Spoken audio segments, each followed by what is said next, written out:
We are going through the book of Exodus. ನಾವು ವಿಮೋಚನಕಾಂಡ ಪುಸ್ತಕವನ್ನ ಹಾದು ಹೋಗುತ್ತಿದ್ದೇವೆ. Chapter 32, we saw Israel's terrible sin of idolatry with the golden calf. 32ನೇ ಅಧ್ಯಾಯದಲ್ಲಿ ನಾವು ಇಸ್ರಾಯೇಲರ ಆ ಘೋರ ಪಾಪವಾದಂತಹ ಆ ಚಿನ್ನದ ಬಸವನ ಆರಾಧನೆಯ ಕುರಿತಾಗಿ ನಾವು ನೋಡಿದೆವು. Even though God wanted to destroy them and make Moses a nation through Moses, Moses was interceding for them, and he was reminding God that it is your people, you brought them out, you made a covenant with their forefathers. What will the Egyptians think if you destroy them? So he was only interested in the glory of God. ಮೋಶೆಯು ದೇವರು ಇಸ್ರಾಯೇಲರು ಈ ಮಾಡಿದಂತಹ ಕೃತ್ಯಕ್ಕಾಗಿ ಇಸ್ರಾಯೇಲರನ್ನ ನಾಶ ಮಾಡಿ ಮೋಶೆಯಿಂದ ಒಂದು ಜನಾಂಗ ಉಂಟಾಗುವ ಹಾಗೆ ಮಾಡುತ್ತೇನೆ ಎಂಬುದಾಗಿ ಮೋಶೆಯು ಹೇಳಿದರೂ ಸಹ ಮೋಶೆಯು ಅವರ ಮಧ್ಯೆ ನಿಂತು ಅವರಿಗಾಗಿ ಮಧ್ಯಸ್ಥಿಕೆಯ ಪ್ರಾರ್ಥನೆಯನ್ನು ಮಾಡುವವನಾಗಿ, ನೀನು ಇಸ್ರಾಯೇಲರನ್ನ ನಾಶ ಮಾಡುವುದಾದರೆ ಅವರನ್ನ ಅದಕ್ಕಾಗಿ ಕರತಂದೆಯ ಹೊರಗೆ ಮತ್ತು ಅವರನ್ನ ನಿನ್ನ ಮಹಿಮೆಗಾಗಿ ಕರತಂದೆಯಲ್ಲ ಎಂಬುದಾಗಿ ಹೇಳುವುದರೊಟ್ಟಿಗೆ, ನೀನು ಅವರನ್ನ ನಾಶ ಮಾಡುವುದಾದ್ರೆ ಐಗುಪ್ತ ದೇಶದವರು ಏನನ್ನುತ್ತಾರೆ ಎಂಬುದಾಗಿ ಅವರಿಗಾಗಿ ಮಧ್ಯಸ್ಥಿಕೆ ವಹಿಸುವುದನ್ನು ನಾವು ಕಾಣುತ್ತೇವೆ. Chapter 33, God forgave them and gave them a second chance to go to the land. 33ನೇ ಅಧ್ಯಾಯದಲ್ಲಿ ದೇವರು ಅವರನ್ನ ಕ್ಷಮಿಸಿ ಅವರಿಗೆ ವಾಗ್ದಾನ ದೇಶಕ್ಕೆ ಹೋಗಲು ಅನುಮತಿ ಕೊಡುತ್ತಾನೆ. We also see Moses' desire to see the glory of God. ದೇವರ ಮಹಿಮೆಯನ್ನ ನೋಡಬೇಕು ಎಂಬಂತಹ ಬಯಕೆಯನ್ನ ಮೋಶೆಯು ಅಲ್ಲಿ ವ್ಯಕ್ತಪಡಿಸುವುದನ್ನು ಸಹ ನಾವು ನೋಡಿದೆವು. God says, you cannot see my glory and live. No man can ever see God in his entire full glory. ದೇವರು ಮೋಶೆಗೆ ಹೇಳಿದನು, ನೀನು ನನ್ನ ಮಹಿಮೆಯನ್ನ ನೋಡಿ ಜೀವದಿಂದ ಉಳಿಯಲು ಸಾಧ್ಯವಿಲ್ಲ, ಯಾಕಂದ್ರೆ ಯಾವ ಮನುಷ್ಯನು ನನ್ನ ಮಹಿಮೆಯನ್ನ ಪರಿಪೂರ್ಣವಾಗಿ ನೋಡಿ ಜೀವಿತನಾಗಿ ಉಳಿಯಲು ಸಾಧ್ಯವಿಲ್ಲ ಎಂಬುದಾಗಿ ಹೇಳಿದನು. But he said, there is a place by me, it is a cleft to rock. ಆದರೆ ನನ್ನ ಬಳಿಯಲ್ಲಿ ಒಂದು ಸ್ಥಳವಿದೆ, ಅದು ಒಡೆಯಲ್ಪಟ್ಟಂತಹ ಸೀಳಲ್ಪಟ್ಟಂತಹ ಬಂಡೆ ಎಂಬುದಾಗಿ ಆತನಾಗಿ ಹೇಳಿದನು. We know that is the picture of Jesus Christ, what happened to him at Calvary, and it is through him we have access to God the Father. ನಮ್ಮೆಲ್ಲರಿಗೂ ಗೊತ್ತು, ಆ ಸೀಳಲ್ಪಟ್ಟಂತಹ ಬಂಡೆ ಬೇರೆ ಯಾರು ಅಲ್ಲ, ನಮ್ಮ ಕರ್ತನಾಂತ ಯೇಸು ಕ್ರಿಸ್ತನೇ. ಆತನು ಶಿಲುಬೆಯ ಮೇಲೆ ಮಾಡಿ ಮುಗಿಸಿದಂತಹ ಆ ಕಾರ್ಯದಿಂದ ಆತನು ಸೀಳಲ್ಪಟ್ಟ ಬಂಡೆಯಾದನು. Now we go to chapter 34. Let's read verse 1 to 4. Rajesh, can you read it? ಈಗ ನಾವು 33ನೇ ಅಧ್ಯಾಯಕ್ಕೆ ನಾವು ದಾಟಿ ಹೋಗುತ್ತಿದ್ದೇವೆ. 1ರಿಂದ 4ನೇ ವಚನಗಳನ್ನ ದಯಮಾಡಿ ಓದುತ್ತೀರಾ? 34ನೇ ಅಧ್ಯಾಯ 1ರಿಂದ. ಯೆಹೋವನು ಮೋಶೆಗೆ, ನೀನು ಮೊದಲಿನ ಕಲ್ಲಿನ ಹಲಿಗೆಯಂತೆ ಹಲಿಗೆಗಳನ್ನ ಸಿದ್ಧಪಡಿಸಿಕೊ.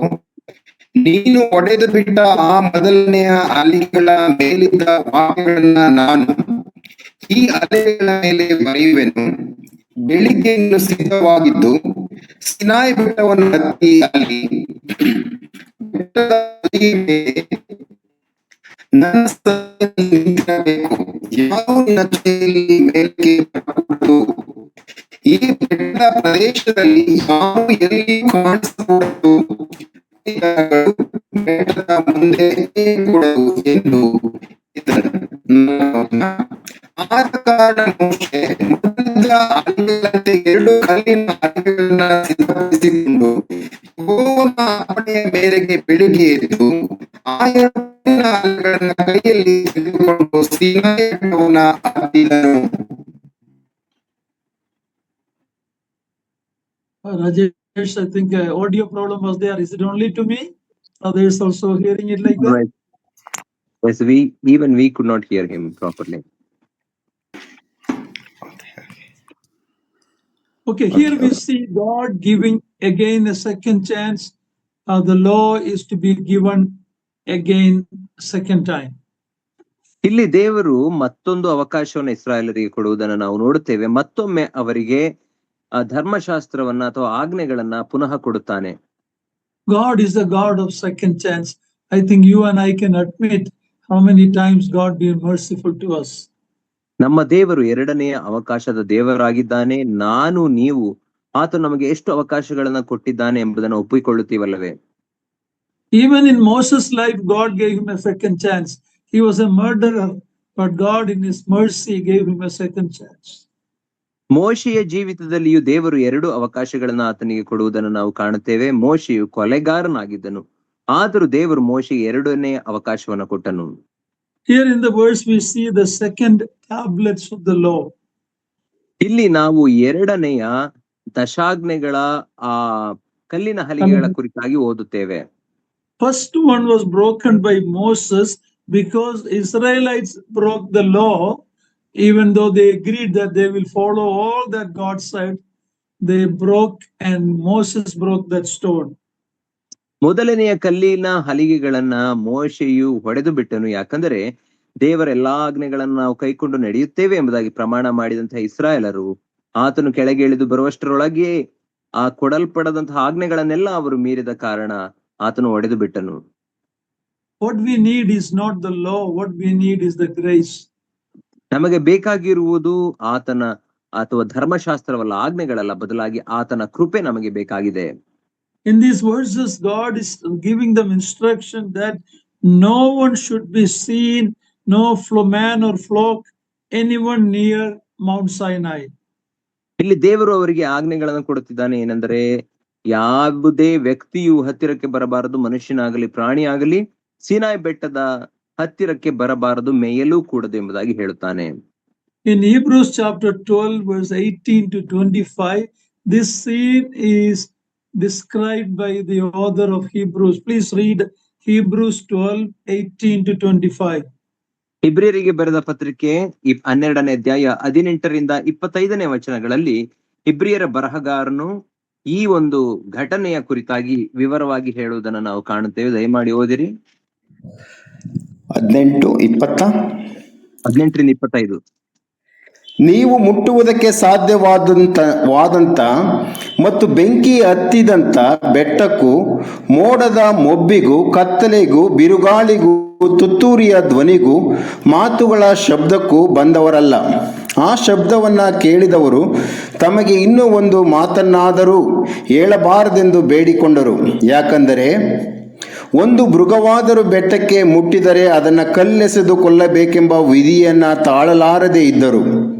ಇದಲ್ಲದೆ ಅಲ್ಲಿ ತೋರಿದ್ದು ಅಷ್ಟು ಭಯಂಕರವಾಗಿದ್ದರಿಂದ ಮೋಶೆಯು ನನಗೆ ಬಹು ಭಯವಾಗುತ್ತದೆ, ನಡುಗುತ್ತೇನೆ ಎಂದು ಹೇಳಿದನು.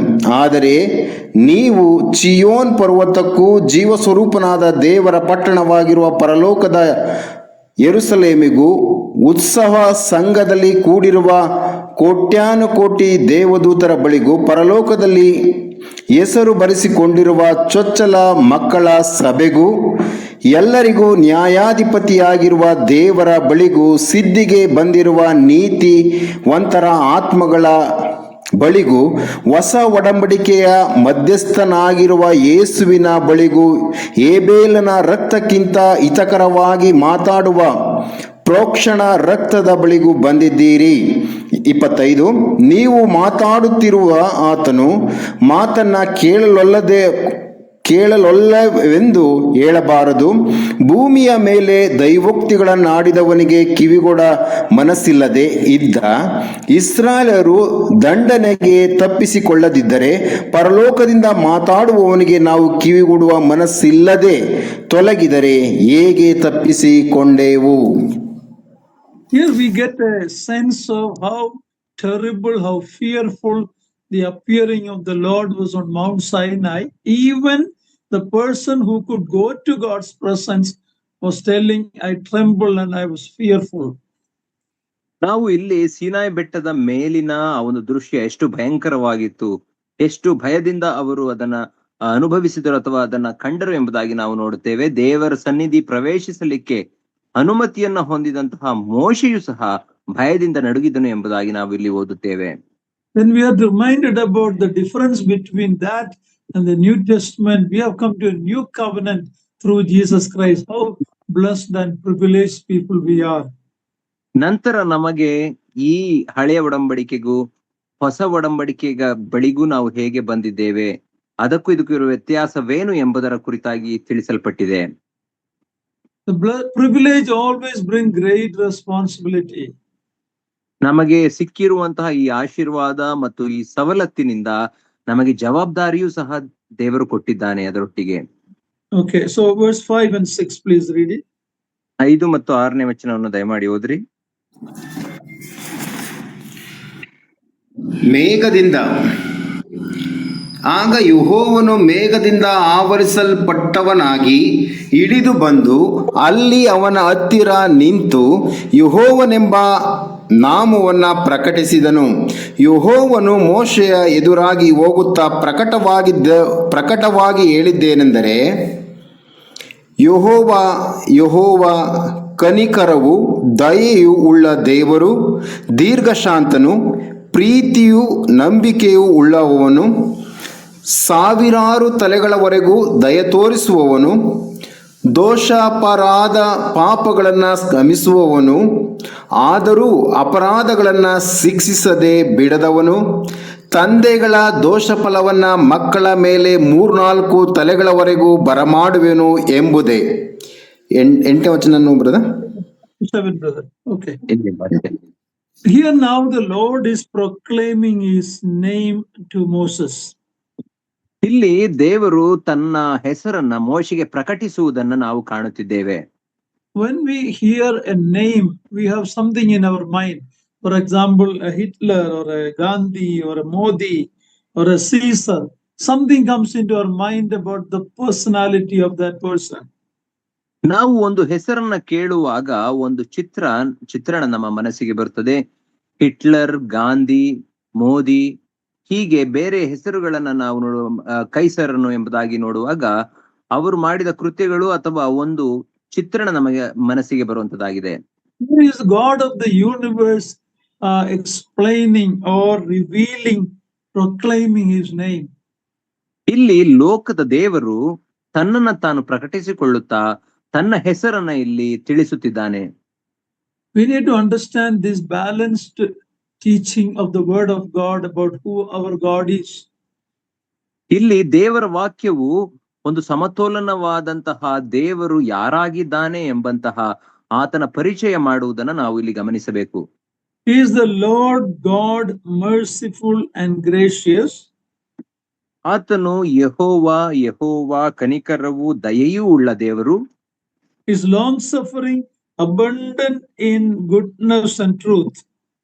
ಆತನು ದೀರ್ಘಶಾಂತನು, ಪ್ರೀತಿಯೂ ನಂಬಿಕೆಯೂ ಉಳ್ಳವನು. God's goodness and mercy and the forgiveness that he gives to those who repent. ಆತನ ಒಳ್ಳೆಯತನ ಮತ್ತು ಆತನ ಪ್ರೀತಿ ಮತ್ತು ಪಶ್ಚಾತ್ತಾಪ ಪಡುವವರಿಗೆ ಆತನು ಕೃಪೆಯನ್ನು ತೋರಿಸುವವನಾಗಿದ್ದಾನೆ. That is one side, but don't forget the other side. ಅದು ಒಂದು ಭಾಗವಾದರೆ ದೇವರ ಇನ್ನೊಂದು ಮುಖವನ್ನು ಸಹ ನಾವು ಮರೆಯಬಾರದು. That no means clear the guilty. ಆದರೂ ಅಪರಾಧಗಳನ್ನ ಶಿಕ್ಷಿಸದೆ ಬಿಡದವನು ಎಂಬುದಾಗಿ ಓದುತ್ತೇವೆ. When I need to have a balanced view about God, so many people only have a view about a loving God. They don't understand that our God is also a consuming fire. ನಾವು ನಮ್ಮ ದೇವರ ಕುರಿತಾದಂತಹ ಸಮತೋಲನವಾದಂತಹ ಜ್ಞಾನವನ್ನ ಹೊಂದಿದವರಾಗಿರಬೇಕು. ಕೆಲವರು ನಮ್ಮ ದೇವರು ಆತನು ಪ್ರೀತಿಸುವ ದೇವರು ಮಾತ್ರ ಆಗಿದ್ದಾನೆ ಎಂಬುದಾಗಿ ನಂಬುತ್ತಾರೆ, ಆದರೆ ಆತನು ದಹಿಸುವ ಅಗ್ನಿಯೂ ಆಗಿದ್ದಾನೆ ಎಂಬುದನ್ನ ಮರೆತು ಬಿಡುತ್ತಾರೆ. God's many attributes are all in balance in him.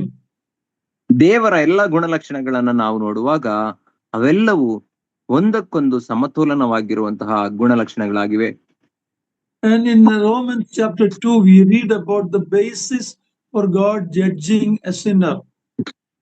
ನಾವು ರೋಮಾಪುರದವರಿಗೆ ಬರೆದ ಪತ್ರಿಕೆ 2ನೇ ಅಧ್ಯಾಯದಲ್ಲಿ ನಾವು ಓದುತ್ತೇವೆ ಏನಂದ್ರೆ, ಆತನು what is it uncle? On what basis? The different basis for God's judgment. ದೇವರು ಯಾವ ಆಧಾರದ ಮೇಲೆ ಮತ್ತು ಯಾವ ಆಧಾರಗಳ ಮೇಲೆ ನ್ಯಾಯ ತೀರಿಸುತ್ತಾನೆ ಎಂಬುದನ್ನ ಅಲ್ಲಿ ಓದುತ್ತೇವೆ. You can read Romans 2 later and see and make a note of the basis for God's judgment.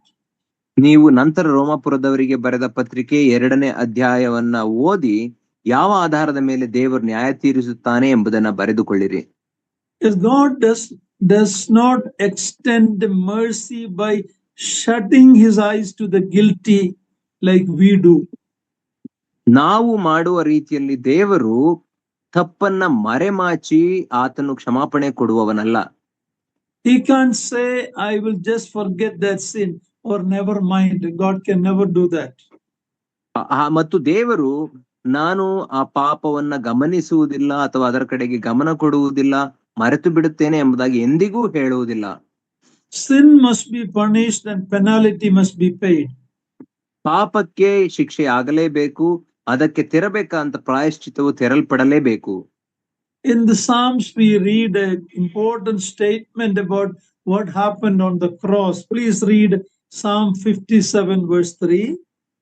ಕೀರ್ತನೆಗಳ ಪುಸ್ತಕದಲ್ಲಿ ನಾವು ಶಿಲುಬೆ ಮೇಲೆ ಯಾವ ಕಾರ್ಯವು ನೆರವೇರಿತು ಎಂಬುದನ್ನ ನಾವು ಓದುತ್ತೇವೆ. ಕೀರ್ತನೆ 53ನೇ ಅಧ್ಯಾಯ 3ನೇ ವಚನವನ್ನ ದಯಮಾಡಿ ಓದ್ರಿ. 57:3. 57ನೇ ಅಧ್ಯಾಯ ಕೀರ್ತನೆ 3ನೇ ವಚನ. ಆತನು ಪರಲೋಕದಿಂದ ಸಹಾಯ ಮಾಡಿ ನಿಂದಕರ ಬಾಯಿಗೆ ನನ್ನನ್ನು ತಪ್ಪಿಸುವನು. ಸೆಲಾ. ತನ್ನ ಕಾರುಣ್ಯವನ್ನ ಸತ್ಯತೆಯನ್ನ ತೋರ್ಪಡಿಸುವವನು. Psalm 85 verse 10. ಕೀರ್ತನೆ 85ನೇ ಅಧ್ಯಾಯ 10ನೇ ವಚನ.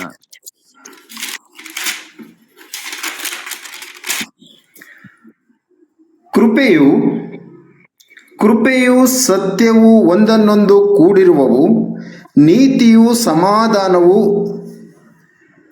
ಮುದ್ದಿಟ್ಟುಕೊಳ್ಳುವವು. Here we see we have a balanced understanding about what happened on the cross. ಇಲ್ಲಿ ಶಿಲುಬೆ ಮೇಲೆ ಯಾವ ಕಾರ್ಯಗಳು ಜರುಗಿದವು ಎಂಬಂತಹ ಆ ಸಮತೋಲನವಾದಂತಹ ಒಂದು ಜ್ಞಾನವನ್ನು ನಾವು ಪಡೆದುಕೊಳ್ಳುತ್ತೇವೆ. Mercy and truth kissed each other. ಕೃಪೆಯು ಸತ್ಯತೆಯು ಒಂದಕ್ಕೊಂದು ಮುದ್ದಿಟ್ಟುಕೊಳ್ಳುತ್ತಾ ಇವೆ. God's mercy to the repentant sinner and the judgment to his beloved son. ದೇವರು ಪಶ್ಚಾತ್ತಾಪ ಪಡುವಂತಹ ಪಾಪಿಗೆ ಕೃಪೆಯನ್ನು ತೋರಿಸುವವನಾಗಿ ತನ್ನ ಮಗನನ್ನು ಆತನು ಶಿಕ್ಷಿಸಿದನು. We received God's mercy, the truth of God's holiness and judgment, it fell on his beloved son. ನಾವು ದೇವರಿಂದ ಕೃಪೆಯನ್ನ ಹೊಂದಿಕೊಂಡೆವು, ಆದರೆ ಆತನ ನ್ಯಾಯ ತೀರ್ಪು ಮತ್ತು ಶಿಕ್ಷೆ ಆತನ ಮಗನ ಮೇಲೆ ಬಿತ್ತು. Proverbs 16 verse 6, please read it. Proverbs 16 verse 6. ಜ್ಞಾನೋಕ್ತಿ 16ನೇ ಅಧ್ಯಾಯ 6ನೇ ವಚನವನ್ನು ದಯಮಾಡಿ ಓದಿರಿ.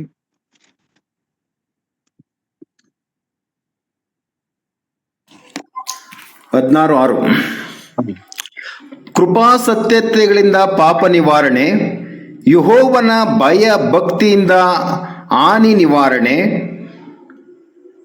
Kripa and Satya, grace and truth, this has to be going together. We need to have a balanced view about the attributes of our God.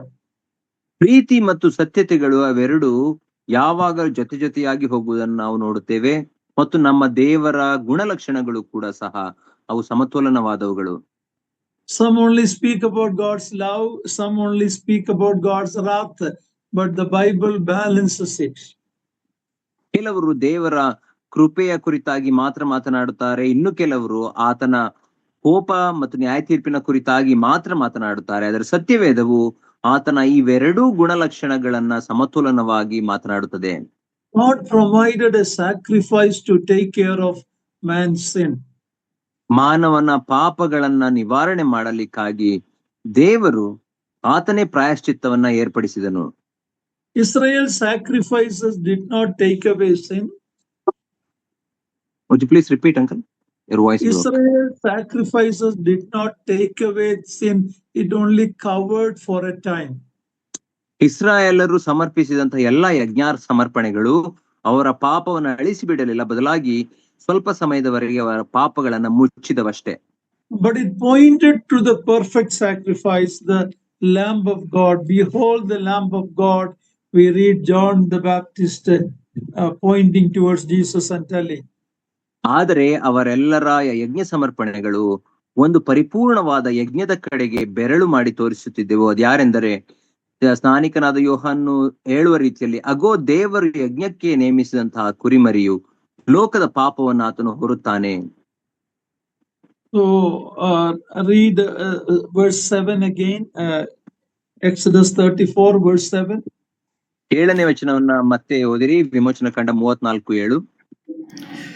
ಸಾವಿರಾರು ತಲೆಗಳವರೆಗೂ ದಯ ತೋರಿಸುವವನು, ದೋಷಾಪರಾಧ ಪಾಪಗಳನ್ನು ಕ್ಷಮಿಸುವವನು, ಆದರೂ ಅಪರಾಧಗಳನ್ನು ಶಿಕ್ಷಿಸದೆ ಬಿಡದವನು, ತಂದೆಗಳ ದೋಷ ಫಲವನ್ನ ಮಕ್ಕಳ ಮೇಲೆ 3-4 ತಲೆಗಳವರೆಗೂ ಬರಮಾಡುವವನು ಎಂಬುದೇ. Look at God's mercy. It is extending to thousands. ಆತನ ಕೃಪೆಯನ್ನ ನೋಡಿರಿ, ದೇವರ ಕೃಪೆಯನ್ನ. ಅದು ಸಾವಿರಾರು ತಲೆಗಳವರೆಗೆ ಅದು ಕೃಪೆ ತೋರಿಸಲ್ಪಡುತ್ತಾ ಇದೆ. But his judgment to 3-4 generations. ಆದರೆ ಆತನ ನ್ಯಾಯ ತೀರ್ಪು ಕೇವಲ 3-4 ತಲೆಗಳವರೆಗೆ ಮಾತ್ರ ಮಾಡಲ್ಪಡುತ್ತಾ ಇದೆ. It is a good thing to remember that today you can commit a sin that will affect your children, your grandchildren, your great grandchildren. It is possible. ಇದನ್ನ ನಾವು ಹೀಗೆ ಅರ್ಥ ಮಾಡಿಕೊಳ್ಳಬೇಕೇನೆಂದರೆ, ನಾವು ಇಂದು ಪಾಪ ಮಾಡುವುದಾದ್ರೆ ಅದು ನಮ್ಮ ಮಕ್ಕಳು, ನಮ್ಮ ಮೊಮ್ಮಕ್ಕಳು ಮತ್ತು ಮರಿ ಮಕ್ಕಳ 3-4 ತಲೆಗಳವರೆಗೆ ಅದು ಪರಿಣಾಮವನ್ನು ಬೀರುವಂತದ್ದಾಗಿರುತ್ತದೆ. I have seen the drunkenness of a father affecting his children, grandchildren.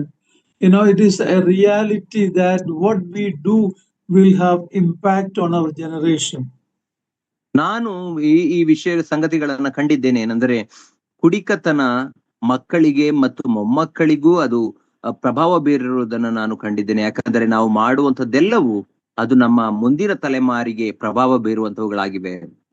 We cannot break God's law with impunity or nirbhaya paravagilla. We cannot do that. ನಾವು ದೇವರ ಆಜ್ಞೆಗಳನ್ನ ಅಥವಾ ಆತನ ಕಟ್ಟಳೆಗಳನ್ನ ಮೀರಿ ನಮಗೆ ಏನೂ ಸಂಭವಿಸುವುದಿಲ್ಲ, ನಮಗೆ ಶಿಕ್ಷೆ ಆಗುವುದಿಲ್ಲ ಎಂಬುದಾಗಿ ಇರಲು ಸಾಧ್ಯವಿಲ್ಲ. Oh, the psalmist explains about his mercy reached to the heavens. ಕೀರ್ತನೆಗಾರನು ಆತನ ಕೃಪೆಯನ್ನ ವಿವರಿಸುವ ರೀತಿಯಲ್ಲಿ ಆತನ ಕೃಪೆಯು ಅದು ಪರಲೋಕದವರೆಗೂ, ಆಕಾಶಗಳವರೆಗೂ ಅದು ತಲುಪುತ್ತದೆ ಎಂಬುದಾಗಿ ಆತನು ವಿವರಿಸಿದ್ದಾನೆ. Thank God that when we turn to him in repentance, his mercy is for 1,000 generations. ದೇವರಿಗೆ ನಾವು ವಂದನೆ ಸಲ್ಲಿಸೋಣ. ಯಾಕಂದ್ರೆ ನಾವು ಪಶ್ಚಾತ್ತಾಪ ಪಟ್ಟು ಆತನ ಬಳಿಗೆ ತಿರುಗಿಕೊಳ್ಳುವಾಗ ಆತನು 1000 ತಲೆಗಳವರೆಗೂ ತನ್ನ ಕೃಪೆಯನ್ನು ತೋರಿಸುವ ಆತನಾಗಿದ್ದಾನೆ. Verses 8 and 9. 8 ಮತ್ತು 9ನೇ ವಚನ. ಮೋಶೆ ತ್ವರೆಪಟ್ಟು ನೆಲದಲ್ಲಿ ಅಡ್ಡ ಬಿದ್ದು ನಮಸ್ಕರಿಸಿ, ಕರ್ತನೇ, ನಮ್ಮ ಜೊತೆಯಲ್ಲಿ ಬರಬೇಕು, ನಮ್ಮ ಜನರು ಮೊಂಡರೆ, ಆದಾಗ್ಯೂ ನೀನು ನಮ್ಮ ಪಾಪಗಳನ್ನ ಅಧರ್ಮಗಳನ್ನ ಕ್ಷಮಿಸಿ ನಿನ್ನ ಜನರಾಗುವಂತೆ ನಮ್ಮನ್ನ ಸ್ವೀಕರಿಸಬೇಕೆಂದು ಪ್ರಾರ್ಥಿಸಿದನು. A description of God's name made Moses to bow down and worship God. ದೇವರ ನಾಮದ ವಿವರಣೆ ಮೋಶೆಯು ಅಡ್ಡಬಿದ್ದು ಆತನನ್ನ ಆರಾಧಿಸುವ ಹಾಗೆ ಮಾಡಿತು. Here, 4th time, Moses is also telling that these people are stiff-necked people. ಇಲ್ಲಿ 4ನೆಯ ಬಾರಿ ಮೋಶೆಯು ಈ ಜನರನ್ನ ಮೊಂಡ ಜನರು ಅಥವಾ ಅಹಂಕಾರಿಗಳು ಎಂಬುದಾಗಿ ಕರೆಯುತ್ತಿದ್ದಾನೆ. Such people received mercy not by their merit, and Moses is also admitting that their sin is our sin, my sin.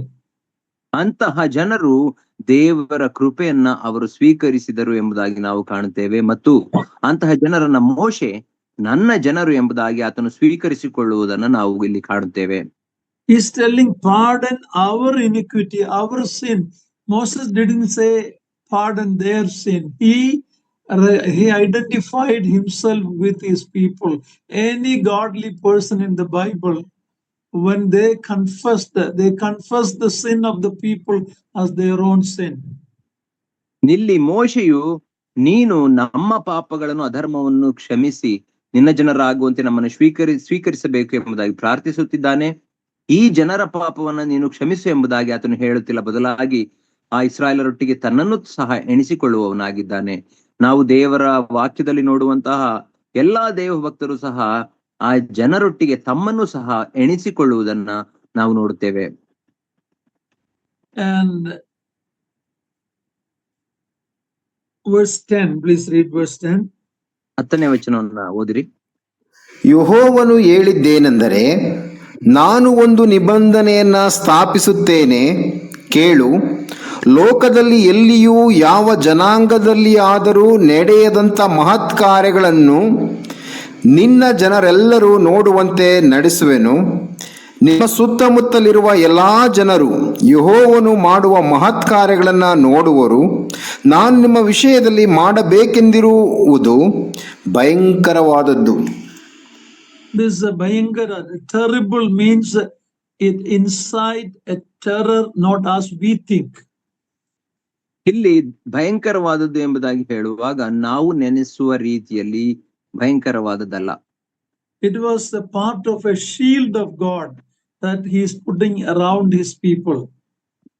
ಆದರೆ ದೇವರು ತನ್ನ ಜನರ ಸುತ್ತಲೂ ಒಂದು ಪರದೆಯನ್ನ ಮಾಡಿ ತನ್ನ ಜನರನ್ನ ರಕ್ಷಿಸಲಿಕ್ಕಾಗಿ ಅವರ ಸುತ್ತಲೂ ಒಂದು ಪರದೆಯನ್ನ ಮಾಡುತ್ತಿದ್ದಾನೆ. God's covenant with Israel is marvelous.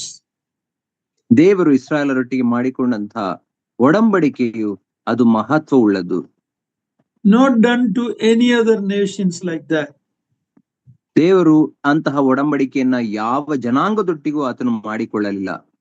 God wants others to see God in their midst and God's work on their behalf. ದೇವರು ಅನ್ಯ ಜನರು ದೇವರು ಮಾಡುವಂತಹ ಕಾರ್ಯವನ್ನ ಮತ್ತು ತಮ್ಮ ಮಧ್ಯದಲ್ಲಿ ಯೆಹೋವನು ನಡೆಸುವ ಕಾರ್ಯಗಳನ್ನ ಅರ್ಥ ಮಾಡಿಕೊಳ್ಳಬೇಕೆಂಬುದಾಗಿ ಬಯಸುತ್ತಾನೆ. That was God's purpose for selecting Israel, that through them, seeing the presence of God in their midst, the blessing they inherited from God, the pagan people around should be drawn to Jehovah God. ದೇವರು ಇಸ್ರಾಯೇಲರನ್ನ ತನ್ನ ಜನರನ್ನಾಗಿ ಆರಿಸಿಕೊಂಡದ್ದಕ್ಕೆ ಇದೇ ಕಾರಣವಾಗಿದೆ. ಅದೇನೆಂದರೆ ತಾನು ಇಸ್ರಾಯೇಲರಲ್ಲಿ ನಡೆಸುವಂತಹ ಕೃತ್ಯಗಳು ಅವರ ಮೇಲೆ ಆತನು ತೋರಿಸುವಂತಹ ಕರುಣೆಯ ಮೂಲಕ ಸುತ್ತಲಿರುವಂತಹ ಅನ್ಯ ಜನಾಂಗಗಳು ತನ್ನ ಮಹಿಮೆಯನ್ನ ಆತನ ಕ್ಷಮಿಸುವ ಶಕ್ತಿಯನ್ನ ಅರ್ಥ ಮಾಡಿಕೊಳ್ಳಬೇಕೆಂಬುದಾಗಿ ಆತನು ಬಯಸಿದನು. That was the purpose for Israel, for choosing Israel. And our choosing in the New Testament is no different. We should portray the Lord Jesus Christ to this world who do not know. ದೇವರು ಇಸ್ರಾಯೇಲರನ್ನ ಆರಿಸಿಕೊಂಡದ್ದಕ್ಕೆ ಇದೇ ಕಾರಣವಾಗಿದೆ. ಅದೇ ರೀತಿಯಲ್ಲಿ ಹೊಸ ಒಡಂಬಡಿಕೆ ವಿಶ್ವಾಸಿಗಳಾದಂತಹ ನಮ್ಮನ್ನು ಸಹ ದೇವರು ಆರಿಸಿಕೊಂಡಿರುವುದು ವಿಭಿನ್ನವೇನಲ್ಲ. ನಾವು ಸಹ ಆತನ ಕೃಪೆಯನ್ನ ಮಹಿಮೆಯನ್ನ ಪ್ರಚುರಪಡಿಸುವವರಾಗಿರಬೇಕು ಎಂಬುದಾಗಿ ನಮ್ಮನ್ನು ಸಹ ಆರಿಸಿಕೊಂಡಿದ್ದಾನೆ. Sadly, Israel's history was totally opposite. They became like the pagans and they disobeyed God. And we have to examine how much true are we to our call in the New Testament. ಆದರೆ ಇಸ್ರಾಯೇಲರ ಇತಿಹಾಸವನ್ನ ನಾವು ನೋಡುವಾಗ ದೇವ ಜನರು ಎಂಬಂತಹ ಆ ಒಂದು ಆಯ್ಕೆಗೆ ತದ್ವಿರುದ್ಧವಾಗಿ ಅವರು ಪಾಪ ಮಾಡುವುದನ್ನ ದೇವರಿಗೆ ತಿರುಗಿ ಬೀಳುವುದನ್ನ ನಾವು ಕಾಣುತ್ತೇವೆ. ನಮ್ಮ ಜೀವಿತವೂ ಸಹ ದೇವರಿಗೆ ತಿರುಗಿ ಬೀಳುವಂತದ್ದಾಗಿದೆಯೋ ನಮ್ಮನ್ನ ಪರೀಕ್ಷಿಸಿಕೊಳ್ಳಬೇಕು. Verse 11 and 12. 11 ಮತ್ತು 12ನೇ ವಚನ. ನಾನು ಇವತ್ತು ನಿಮಗೆ ಆಜ್ಞಾಪಿಸುವುದನ್ನ ನೀವು ಅನುಸರಿಸಿ ನಡೆಯಬೇಕು. ಇಗೋ, ನಾನು ಅಮೋರಿಯರನ್ನ, ಕಾನಾನ್ಯರನ್ನು, ಹಿತ್ತಿಯರನ್ನು, ಪೆರಿಜ್ಜೀಯರನ್ನು, ಹಿವಿಯರನ್ನು, ಯೆಬೂಸಿಯರನ್ನು ನಿಮ್ಮ ಮುಂದೆ ಹೊರಡಿಸುವೆನು. ನೀವು ಸೇರುವ ದೇಶದ ನಿವಾಸಿಗಳ ಸಂಗಡ ಯಾವ ಒಡಂಬಡಿಕೆಯನ್ನು ಮಾಡಿಕೊಳ್ಳಬಾರದು ನೋಡಿಕೊಳ್ಳಿರಿ. ಮಾಡಿಕೊಂಡರೆ ಅದು ನಿಮ್ಮ ಮಧ್ಯದಲ್ಲಿ ಉರುಲಿನಂತಿರುವುದು. God is making a covenant with them. Therefore, they should not make a covenant with the pagans around them. ದೇವರು ಅವರೊಟ್ಟಿಗೆ ಒಡಂಬಡಿಕೆಯನ್ನ ಮಾಡಿಕೊಳ್ಳುತ್ತಿರುವ ಕಾರಣ ಇಸ್ರಾಯೇಲರು ಸುತ್ತಲಿರುವಂತಹ ಅನ್ಯ ಜನರೊಟ್ಟಿಗೆ ಒಡಂಬಡಿಕೆಯನ್ನ ಮಾಡಿಕೊಳ್ಳಬಾರದು. If you go to 1 Corinthians chapter 10, verse 10 onwards, we see that God and the idol cannot have anything in common. ನೀವು Christ and idols have nothing in common. Righteousness and wickedness have nothing in common. So this is why God is telling, you are my covenant people. Don't make a covenant with these unbelievers. ನಾವು 1 ಕೊರಿಂಥದವರಿಗೆ ಬರೆದ ಪತ್ರಿಕೆ 10ನೇ ಅಧ್ಯಾಯ 10ನೇ ವಚನದಿಂದ ಮುಂದಕ್ಕೆ ಓದುವಾಗ ಅಲ್ಲಿ ಅರ್ಥವಾಗುತ್ತದೆ ಏನೆಂದರೆ, ದೇವ ಜನರಿಗೂ ಅನ್ಯ ಜನರಿಗೂ ಸಂಸರ್ಗವೇನು, ಸೈತಾನನಿಗೂ ಯೇಸು ಕ್ರಿಸ್ತನಿಗೂ ಸಂಸರ್ಗವೇನು, ಸತ್ಯಕ್ಕೂ ಮತ್ತು ಸುಳ್ಳಿಗೂ ಯಾವ ಹೊಂದಾಣಿಕೆ ಎಂಬುದಾಗಿ ಅಲ್ಲಿ ಹೇಳುವುದನ್ನ ನಾವು ಕಾಣುತ್ತೇವೆ. ಅದೇ ರೀತಿಯಲ್ಲಿ ದೇವ ಜನರಾದಂತಹ ನಾವು ಸಹ ಈ ಲೋಕದೊಟ್ಟಿಗಾಗಲಿ ಅನ್ಯ ಜನರೊಟ್ಟಿಗಾಗಲಿ ನಾವು ಒಡಂಬಡಿಕೆ ಮಾಡಿಕೊಳ್ಳದೆ ಜೀವಿಸಬೇಕು ಎಂಬುದಾಗಿ ದೇವರು ಬಯಸುತ್ತಾನೆ. When you go to the book of Joshua, we see 3 enemies that they had to face. One was Jericho. That wall of Jericho was standing against them. That's a picture of the world.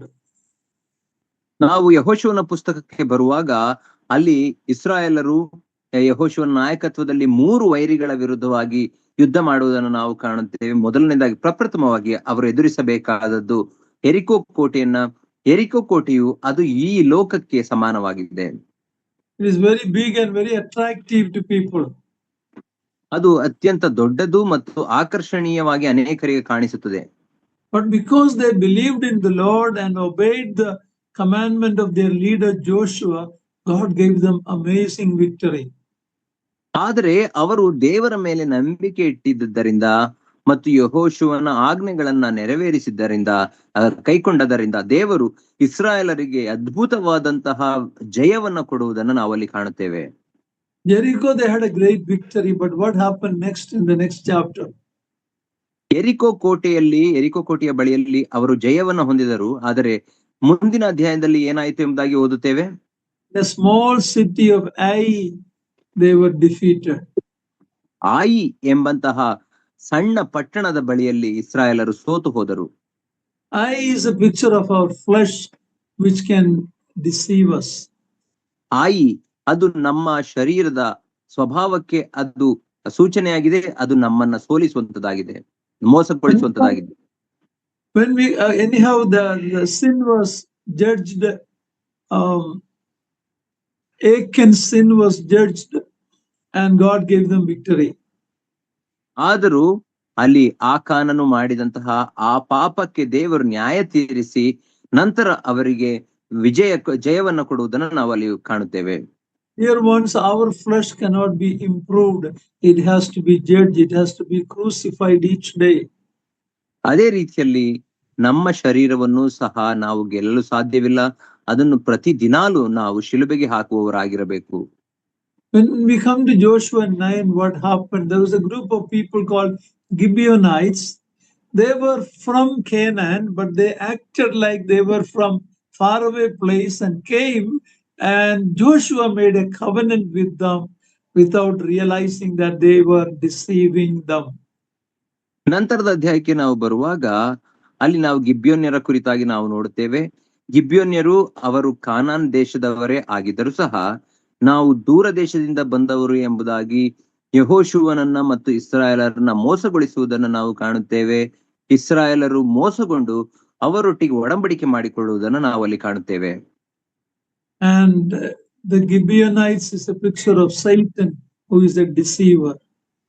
ಗಿಬ್ಯೋನ್ಯರು ಅವರು ಸೈತಾನನಿಗೆ ಚಿತ್ರಣವಾಗಿದ್ದಾರೆ. ಅವರು ಮೋಸ ಮಾಡುವವರಾಗಿದ್ದಾರೆ ಸೈತಾನನ ರೀತಿಯಲ್ಲಿ. So in the very beginning of entering into Canaan, they had to face these 3 enemies: the world, flesh, and Satan. ಅವರು ಆ ಕಾನಾನ್ ದೇಶವನ್ನ, ವಾಗ್ದಾನ ದೇಶವನ್ನ ಪ್ರವೇಶಿಸುವುದಕ್ಕಿಂತ ಮುಂಚೆ ಈ 3 ಶತ್ರುಗಳನ್ನ, ವೈರಿಗಳನ್ನ ಅವರು ಎದುರಿಸಬೇಕಾಯಿತು. ಈ ಲೋಕ, ನಮ್ಮ ಶರೀರ ಮತ್ತು ಸೈತಾನ ಎಂಬಂತಹ 3 ಶತ್ರುಗಳನ್ನ ಅವರು ಎದುರಿಸಬೇಕಾಯಿತು. These are our 3 enemies. We have to be very careful how we overcome these enemies. ಈ 3 ಸಹ ನಮ್ಮ ಶತ್ರುಗಳು, ವೈರಿಗಳು ಆಗಿರುವುದನ್ನು ನಾವು ನೋಡುತ್ತೇವೆ. ನಾವು ಇವುಗಳನ್ನ ಹೇಗೆ ಗೆಲ್ಲುತ್ತೇವೆ ಎಂಬ ವಿಷಯದಲ್ಲಿ ಎಚ್ಚರದಿಂದಿರಬೇಕು. To overcome the world, you need the faith. ಈ ಲೋಕವನ್ನ ಜಯಿಸಬೇಕಾದರೆ ನಮಗೆ ನಂಬಿಕೆ ಇರಬೇಕು. ಯಾಕಂದ್ರೆ ಈ ಲೋಕವನ್ನ ಜಯಿಸುವಂತದ್ದು ನಂಬಿಕೆಯೇ ಎಂಬುದಾಗಿ ನಾವು ಓದುತ್ತೇವೆ. You defeat or the flesh by walking in the spirit. ನೀವು ನಿಮ್ಮ ಶರೀರ ಭಾವವನ್ನ ಅಥವಾ ಆಯಿ ಎಂಬಂತಹ ಪಟ್ಟಣವನ್ನ ಗೆಲ್ಲಬೇಕಾದರೆ ನೀವು ಪವಿತ್ರಾತ್ಮನಿಂದ ನಡೆಸಲ್ಪಡುವವರಾಗಿರಬೇಕು. Against Satan, the deceiver, we should use the sword of the word of God. ನಾವು ಸೈತಾನನ್ನ ಗೆಲ್ಲಬೇಕಾದರೆ ನಾವು ದೇವರ ವಾಕ್ಯವೆಂಬಂತಹ ಕತ್ತಿಯನ್ನ ನಾವು ಉಪಯೋಗಿಸಬೇಕಾಗುತ್ತದೆ. God is reminding Moses why they should not make a covenant with these people of Canaan, because it will become a trap for you. ಉರುಳಲ್ಲ? Yes uncle. ಮೋಶೆಯು ಯಾಕೆ ಇಸ್ರಾಯೇಲರು ಅನ್ಯ ಜನರೊಟ್ಟಿಗೆ ಒಡಂಬಡಿಕೆಯನ್ನು ಮಾಡಿಕೊಳ್ಳಬಾರದು ಎಂಬುದಾಗಿ ಅವರಿಗೆ ಜ್ಞಾಪಕ ಕೊಡುತ್ತಿದ್ದಾನೆ. ಯಾಕಂದರೆ ಆ ರೀತಿ ಮಾಡುವುದಾದರೆ ಅವರು ನಿಮಗೆ ಉರುಳಾಗುತ್ತಾರೆ ಎಂಬುದಾಗಿ ಎಚ್ಚರಿಸುತ್ತಿದ್ದಾನೆ. It happened later in Israel's life as God has told. ಅದೇ ಇಸ್ರಾಯೇಲರ ಜೀವಿತದಲ್ಲಿ ಭವಿಷ್ಯದಲ್ಲಿ ಸಂಭವಿಸುವಂತದ್ದಾಗಿದೆ. ದೇವರು ಹೇಳಿದ ರೀತಿಯಲ್ಲಿ ಅವರು ಆತನಿಗೆ ಅವಿಧೇಯರಾಗುತ್ತಾರೆ. Verse 13 and 14. 13 ಮತ್ತು 14ನೇ ವಚನ. ಆದುದರಿಂದ ನೀವು ಅವರ ಬಲಿಪೀಠಗಳನ್ನ ಕೆಡವಿ ಅವರ ಕಲ್ಲು ಕಂಬಗಳನ್ನ ಒಡೆದು ಅಶೇರ್ ಎಂಬ ವಿಗ್ರಹ ಸ್ತಂಭಗಳನ್ನ ಕಡಿದು ಬಿಡಬೇಕು. 14ನೇ ವಚನ. ಸ್ವಗೌರವವನ್ನು ಕಾಪಾಡಿಕೊಳ್ಳುವವನು ಎಂಬ ಹೆಸರುಳ್ಳ ಯೆಹೋವನು ತನಗೆ ಸಲ್ಲಬೇಕಾದ ಗೌರವವನ್ನು ಮತ್ತೊಬ್ಬನಿಗೆ ಸಲ್ಲಗೂಡಿಸದ್ದರಿಂದ ನೀವು ಬೇರೆ ಯಾವ ದೇವರ ಮುಂದೆಯೂ ಅಡ್ಡ ಬೀಳಬಾರದು.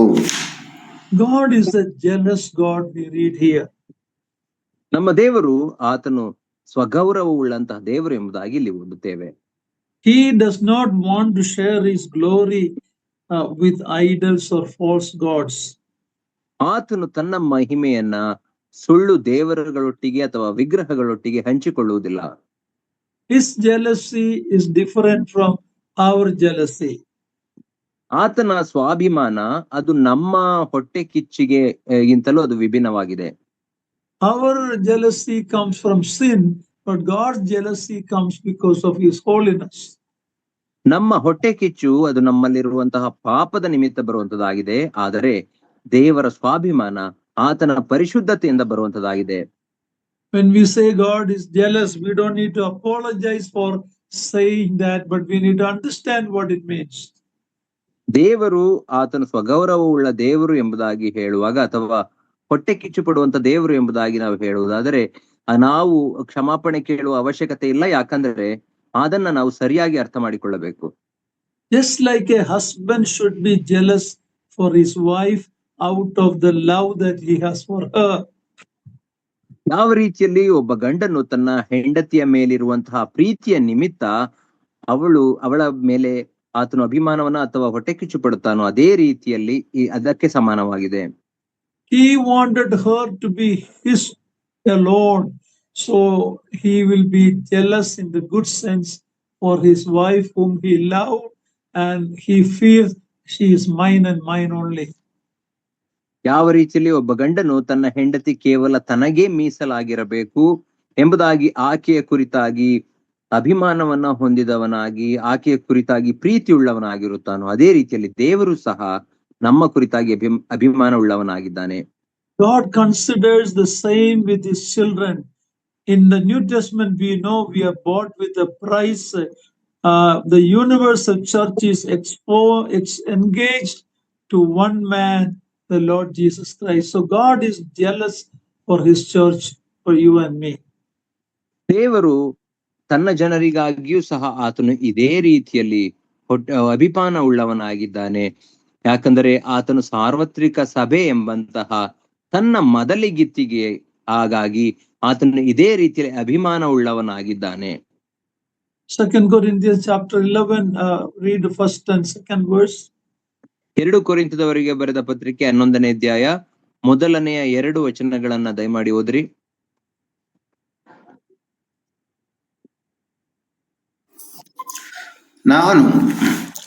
ನಾನು ನನ್ನನ್ನು ಹೊಗಳಿಕೊಳ್ಳುವುದರಲ್ಲಿ ಸ್ವಲ್ಪ ಬುದ್ಧಿಹೀನತೆಯಿಂದ ಮಾತಾಡುತ್ತೇನೆ. ನೀವು ಅದನ್ನು ಸಹಿಸಿಕೊಳ್ಳುತ್ತೀರೇನೋ? ನನ್ನನ್ನು ಸಹಿಸಿಕೊಳ್ಳಬೇಕೆಂದು ನಿಮ್ಮನ್ನು ಬೇಡಿಕೊಳ್ಳುತ್ತೇನೆ. ಯಾಕಂದರೆ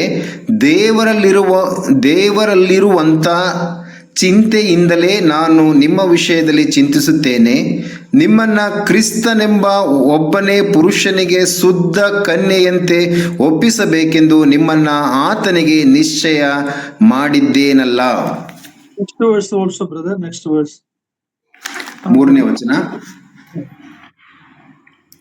ಆದರೆ ಹೇಗೆ ಅವಳು ಸರ್ಪದ ಕುಯುಕ್ತಿಗೆ ಒಳಬಿದ್ದು ಮೋಸ ಹೋದಳೋ ಹಾಗೆಯೇ ನಿಮ್ಮ ಮನಸ್ಸು ಕ್ರಿಸ್ತನ ವಿಷಯದಲ್ಲಿರಬೇಕಾದ ಯಥಾರ್ಥತ್ವವನ್ನು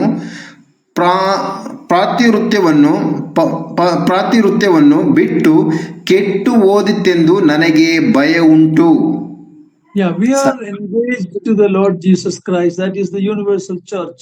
You and I are part of that universal church. And God, our commitment should be to Him only, because we are engaged. A person who is engaged to a man, a woman or a girl, and if she goes away from him, it is adultery. It is spiritual adultery. ಯಾವ ರೀತಿಯಲ್ಲಿ ನಮ್ಮ ದೇವರಿಗೆ ಸಾರ್ವತ್ರಿಕ ಸಭೆ ಅಂದ್ರೆ ನಿಜ ವಿಶ್ವಾಸಿಗಳೆಲ್ಲರೂ ಇರುವಂತಹ ಸಾರ್ವತ್ರಿಕ ಸಭೆಯು ನಿಶ್ಚಯ ಮಾಡಲ್ಪಟ್ಟಿದೆಯೋ ಅದೇ ರೀತಿಯಲ್ಲಿ ನಾವು ಆತನಿಗೆ ಪ್ರಾಮಾಣಿಕರಾಗಿರಬೇಕೆಂಬುದಾಗಿ ಬಯಸುತ್ತಾನೆ. ಒಬ್ಬ ಗಂಡಸಿಗೆ ನಿಶ್ಚಯವಾಗಿರುವಂತಹ ಹೆಣ್ಣು ಮಗಳು ಆತನನ್ನ ಬಿಟ್ಟು ಹೊರಟು ಹೋಗುವುದಾದರೆ ಆಕೆಯು ವ್ಯಭಿಚಾರ ಮಾಡಿದವಳಾಗಿರುತ್ತಾಳೆ. ಅದೇ ರೀತಿಯಲ್ಲಿ ದೇವರು ನಮ್ಮಿಂದಲೂ ಬಯಸುವ ಆತನಾಗಿದ್ದಾನೆ. Anything or any person you love, you will be jealous of that and do not like to share that person with anyone else. ನೀವು ಯಾವ ವ್ಯಕ್ತಿಯನ್ನಾದರೂ ಹೆಚ್ಚಾಗಿ ಪ್ರೀತಿಸುವುದಾದರೆ ಅವರ ಮೇಲೆ ಅಭಿಮಾನ ಉಳ್ಳವರಾಗಿರುತ್ತೀರಿ, ಅವರನ್ನ ಇತರರೊಟ್ಟಿಗೆ ಹಂಚಿಕೊಳ್ಳಲು ಬಯಸುವುದಿಲ್ಲ. When you love a person so intimately, you have a concern and care for that person.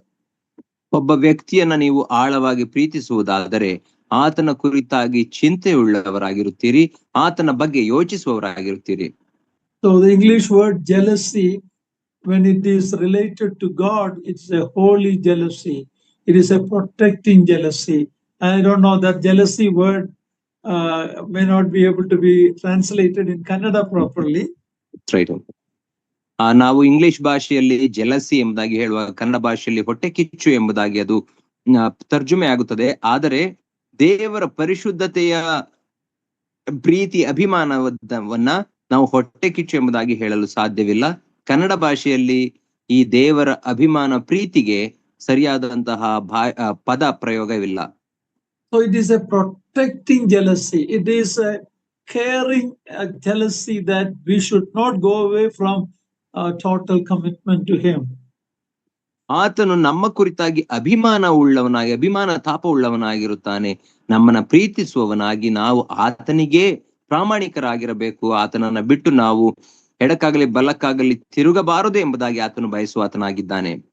Read verse 15 to 17 and understand why God don't want them to make a covenant with anyone else around the pagans. Read 15 to 17. 15ರಿಂದ 17ನೇ ವಚನಗಳವರೆಗೆ ಓದಿರಿ. ಅಲ್ಲಿ ಯಾಕೆ ಅನ್ಯ ಜನರೊಟ್ಟಿಗೆ ಅವರು ಒಡಂಬಡಿಕೆ ಮಾಡಿಕೊಳ್ಳಬಾರದು ಎಂಬುದಾಗಿ ದೇವರು ಎಚ್ಚರಿಸುತ್ತಿದ್ದಾನೆ. ನೀವು ಆ ದೇಶದ ನಿವಾಸಿಗಳ ಸಂಗಡ ಒಡಂಬಡಿಕೆ ಮಾಡಿಕೊಳ್ಳದಂತೆ ಜಾಗರೂಕರಾಗಿರಿ. ಮಾಡಿಕೊಂಡರೆ ಅವರು ತಮ್ಮ ದೇವತೆಗಳನ್ನ ಪೂಜಿಸಿ ಯಜ್ಞಗಳನ್ನ ಮಾಡುವಾಗ ಅವರಲ್ಲಿ ಒಬ್ಬನು ಯಜ್ಞ ಭೋಜನಕ್ಕೆ ನಿಮ್ಮನ್ನ ಕರೆದಾನು. ನೀವು ಹೋಗಿ ಭೋಜನ ಮಾಡಿರಿ. ಅದಲ್ಲದೆ ನೀವು ನಿಮ್ಮ ಗಂಡು ಮಕ್ಕಳಿಗೆ ಅವರಲ್ಲಿ ಕನ್ನಿಕೆಗಳನ್ನು ತೆಗೆದುಕೊಳ್ಳುವುದಕ್ಕೆ ಆಸ್ಪದ ಉಂಟಾಗುವುದು. ತರುವಾಯ ಆ ಸೊಸೆಯರು ತವರು ಮನೆಯ ದೇವತೆಗಳನ್ನ ಪೂಜಿಸುವವರಾಗಿ ನಿಮ್ಮ ಮಕ್ಕಳನ್ನ ಅನ್ಯ ದೇವರುಗಳ ಪೂಜೆ ಎಂಬ ವ್ಯಭಿಚಾರಕ್ಕೆ ಎಳೆದಾರು. ಎಚ್ಚರ. 17ನೇ ವಚನ. ದೇವರಂದು ಎರಕದ ವಿಗ್ರಹಗಳನ್ನ ಮಾಡಿಸಿಕೊಳ್ಳಬಾರದು. The land of Canaan was covered with idolatry, just like a dog is covered with fleece, thick fleece. Just like that, the land of Canaan was covered with idolatry, same like the land of Egypt from where they came. ನಾವು ನೋಡುವಾಗ ಆ ಕಾನಾನ್ ದೇಶವು ಅದು ವಿಗ್ರಹಗಳಿಂದ ತುಂಬಿ ಹೋಗಿತ್ತು. ಯಾವ ರೀತಿಯಲ್ಲಿ ಒಂದು ನಾಯಿಯ ಮೈ ಮೇಲೆ ಏನುಗಳು ಮತ್ತು ಚಿಗಟಗಳು ಇರುತ್ತದೋ ಅದೇ ರೀತಿಯಲ್ಲಿ ಆ ಕಾನಾನ್ ದೇಶವು ಐಗುಪ್ತ ದೇಶದ ರೀತಿಯಲ್ಲಿಯೇ ಅದು ವಿಗ್ರಹಗಳಿಂದ ತುಂಬಿ ಹೋಗಿತ್ತು. The land also was filled with gross immorality. ಮತ್ತು ಆ ದೇಶವು ಆ ವ್ಯಭಿಚಾರ ಅಥವಾ ಅನೈತಿಕತೆ ಎಂಬಂತಹ ಪಾಪದಿಂದಲೂ ಸಹ ಅದು ತುಂಬಿ ಹೋಗಿತ್ತು. God is warning Israel to keep herself separate from people engaged in such activities and make no covenant with them. ಆದ್ದರಿಂದ ದೇವರು ಇಸ್ರಾಯೇಲರು ಅಂತಹ ಆಚರಣೆಗಳನ್ನ ಮಾಡುವಂತಹ ಜನರೊಟ್ಟಿಗೆ ಯಾವುದೇ ಒಕ್ಕು ಬಳಕೆಯನ್ನು ಇಟ್ಟುಕೊಳ್ಳಬಾರದು, ಅವರೊಟ್ಟಿಗೆ ಒಡಂಬಡಿಕೆಯನ್ನು ಮಾಡಿಕೊಳ್ಳಬಾರದು, ಪ್ರತ್ಯೇಕವಾಗಿರಬೇಕು ಎಂಬುದಾಗಿ ಇಸ್ರಾಯೇಲರನ್ನ ಬಯಸಿದನು. You and I living in a land like India. ನಾನು ನೀವು ಭಾರತದಂತಹ ದೇಶದಲ್ಲಿ ವಾಸಿಸುತ್ತಿದ್ದೇವೆ. You look at most nominal Christians, they don't look or act any different from the idolatrous people around them. ನಾವು ನಾಮಧೇಯ ಕ್ರೈಸ್ತರುಗಳನ್ನ ನಾವು ನಮ್ಮ ಸುತ್ತಲೂ ನೋಡುವಾಗ ಈ ನಮ್ಮ ಸುತ್ತಲ ಅನ್ಯ ಜನರ ರೀತಿಯಲ್ಲಿ ವಿಗ್ರಹ ಆರಾಧನೆಯನ್ನ ಮಾಡುವವರ ರೀತಿಗೂ ಅವರಿಗೂ ಯಾವುದೇ ವ್ಯತ್ಯಾಸವನ್ನು ನಾವು ಕಾಣುವುದಿಲ್ಲ. You know, recently we had election in some of the states, and the Tamil Nadu election was won by a film star by name Vijay. ನಾವು ಈಗ ತಾನೇ ಕೆಲವು ರಾಜ್ಯಗಳ ಚುನಾವಣೆಯ ಕುರಿತಾಗಿ ನಾವು ಕಂಡೆವು. ಈಗ ತಮಿಳುನಾಡಿನ ಚುನಾವಣೆಯನ್ನ ಒಬ್ಬ ಸಿನಿಮಾದ ನಾಯಕ ವಿಜಯ್ ಎಂಬಂತವರು ಗೆದ್ದಿರುವುದನ್ನ ನಾವು ಕಾಣುತ್ತೇವೆ. But I was surprised to see that his name is Joseph Vijay. He is a Christian. He is a Joseph. ನಾನು ಆತನ ಪೂರ್ಣ ಹೆಸರನ್ನು ನೋಡುವಾಗ ಆತನ ಹೆಸರು ಜೋಸೆಫ್ ವಿಜಯ್ ಎಂಬುದಾಗಿ, ಆತನು ಒಬ್ಬ ಕ್ರೈಸ್ತ ಹೆಸರನ್ನ ಹೊಂದಿದ ವ್ಯಕ್ತಿಯಾಗಿದ್ದಾನೆ. Maybe he is most likely a Roman Catholic. ಬಹುಶಃ ಆತನು ರೋಮನ್ ಕ್ಯಾಥೋಲಿಕ್ ಪಂಗಡದವನಿರಬಹುದು. Do you think he has any stand like the Josephs of the Bible, whether it is Old Testament or New Testament? But he is also a Christian. ಆದರೆ ಆತನು ಸತ್ಯವೇದದಲ್ಲಿ ನಾವು ನೋಡುವಂತಹ ಹಳೆಯ ಒಡಂಬಡಿಕೆ ಯೋಸೇಫನು ಮತ್ತು ಹೊಸ ಒಡಂಬಡಿಕೆ ಯೋಸೇಫನ ರೀತಿಯಲ್ಲಿ ಸತ್ಯಕ್ಕಾಗಿ ನಿಲುವನ್ನ ತಳೆದುಕೊಳ್ಳುತ್ತಾನೆ ಎಂಬುದಾಗಿ ನಿಮಗೆ ಅನ್ನಿಸುತ್ತದಾ? A film actor, a politician, what stand will he have? ಒಬ್ಬ ಚಲನಚಿತ್ರದ ನಾಯಕನು ಮತ್ತು ಒಬ್ಬ ರಾಜಕಾರಣಿಯಾಗಿ ಆತನು ಸತ್ಯಕ್ಕಾಗಿ ಎಂತಹ ನಿಲುವನ್ನ ತಳೆಯಲು ಸಾಧ್ಯ? Dear brothers and sisters, God wants us to live a separated life. ನನ್ನ ಪ್ರಿಯ ಸಹೋದರ ಸಹೋದರಿಯರೇ, ದೇವರು ನಾವು ಪ್ರತ್ಯೇಕತೆಯ ಜೀವಿತವನ್ನ ಜೀವಿಸಬೇಕೆಂಬುದಾಗಿ ಬಯಸುತ್ತಾನೆ. Israel was to destroy them and drive them out, either destroy them or drive them out from the land. That was the command given to them.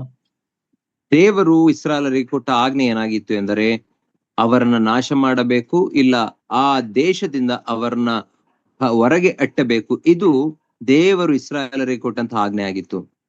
God was using Israel as a vessel in God's hand to destroy this idolatrous and immoral people. ದೇವರು ಇಸ್ರಾಯೇಲರನ್ನ ತನ್ನ ಕೈಯಲ್ಲಿರುವಂತಹ ಅಸ್ತ್ರದ ರೀತಿಯಲ್ಲಿ ಈ ವಿಗ್ರಹ ಆರಾಧಕರಾದಂತಹ ಅನೈತಿಕ ಜನರಾದಂತಹ ಅನ್ಯ ಜನರನ್ನ ನಾಶ ಮಾಡಲು ಬಳಸುತ್ತಿದ್ದಾನೆ. He is telling, break down their images and destroy them. Many people who criticize God of the Old Testament point out these things and saying, see how cruel God is. ಅಲ್ಲಿ ಅವರ ಕಲ್ಲು ಕಂಬಗಳನ್ನ ವಿಗ್ರಹಗಳನ್ನ ಒಡೆದು ಹಾಕಿರಿ, ನಾಶ ಮಾಡಿರಿ ಎಂಬುದಾಗಿ ಹೇಳಿರುವಂತದನ್ನ ನಾವು ಕಾಣುತ್ತೇವೆ. ಅನೇಕರು ಸತ್ಯವೇದವನ್ನ ಟೀಕಿಸುವವರು ಈ ವಚನ ಭಾಗಗಳನ್ನ ತಿಳಿಸಿ, ನೋಡಿರಿ ದೇವರು ಅನ್ಯ ಜನರನ್ನ ಕೊಲೆ ಮಾಡಲಿಕ್ಕಾಗಿ, ಕೊಲೆಪಾತ ಮಾಡಲಿಕ್ಕಾಗಿ ಪ್ರಚೋದಿಸುತ್ತಿದ್ದಾನೆ ಎಂಬುದಾಗಿ ಆತನ ಮೇಲೆ ತಪ್ಪು ಹೊರಿಸುವವರಾಗಿದ್ದಾರೆ. They cry or they find this as a fault against the God of the Bible and especially the God of the Old Testament. ಅವರು ಸತ್ಯವೇದದ ದೇವರಾದಂತಹ ಅಥವಾ ಹಳೆ ಒಡಂಬಡಿಕೆಯ ದೇವರ ಮೇಲೆ ತಪ್ಪು ಹೊರಿಸಲಿಕ್ಕಾಗಿ ಇಂತಹ ವಚನ ಭಾಗಗಳನ್ನು ಹುಡುಕುತ್ತಾರೆ. They have not investigated enough to understand this truth. ಆದರೆ ಇದರ ಹಿಂದೆ ಅಡಗಿರುವಂತಹ ಸತ್ಯಾಂಶವನ್ನ ಅವರು ಅರ್ಥ ಮಾಡಿಕೊಳ್ಳುವಷ್ಟು ಸಂಶೋಧನೆಯನ್ನ ಸತ್ಯವೇದದ ಕುರಿತಾಗಿ ಮಾಡಿಲ್ಲ. God was protecting his people from the horrors of idolatry and immorality. ದೇವರು ತನ್ನ ಜನರಾದಂತಹ ಇಸ್ರಾಯೇಲರನ್ನ ಆ ವಿಗ್ರಹ ಆರಾಧನೆ ಮತ್ತು ಅನೈತಿಕತೆ ಎಂಬಂತಹ ಪಾಪದಿಂದ ಅವರನ್ನ ರಕ್ಷಿಸುತ್ತಿದ್ದಾನೆ. Not only they were filled with idolatry, they also had venereal diseases because of the lifestyle that they lived.